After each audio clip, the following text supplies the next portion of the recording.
শরীফ ওসমান হাদির উপর সন্ত্রাসীরা গুলি করেছে।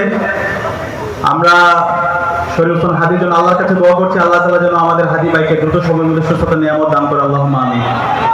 গতকালকে নির্বাচনের তফসিল ঘোষণা হয়েছে। তফসিল ঘোষণার পরে আমরা বিভিন্ন ধরনের ষড়যন্ত্র এবং চক্রান্ত দেখতে পাচ্ছি। পতিত ফ্যাসিস্ট যারা আছে এবং ভারতের প্রেসক্রিপশনে বিভিন্ন ধরনের ষড়যন্ত্র এবং চক্রান্ত হচ্ছে। আল্লাহ তাআলা যেন আমাদের এই বাংলাদেশের ভূখণ্ডকে সকল ধরনের ষড়যন্ত্র থেকে যেন হেফাজত করে, সেজন্য আল্লাহর কাছে আমরা দোয়া করছি এবং একই সাথে অন্তর্বর্তীকালীন সরকারের কাছে আহ্বান করছি, শরীফ ওসমান হাদি ভাইকে যারাই গুলি করেছে তাদেরকে দ্রুত সময়ের মধ্যে তাদেরকে অ্যারেস্ট করতে হবে। দ্রুত সময়ের মধ্যে এই ঘটনার নেপথ্যে যারা আছে তাদেরকে খুঁজে বের করতে হবে। এটা অন্তর্বর্তীকালীন সরকারের দায়িত্ব, রাষ্ট্রের নাগরিকের নিরাপত্তা নিশ্চিত করা।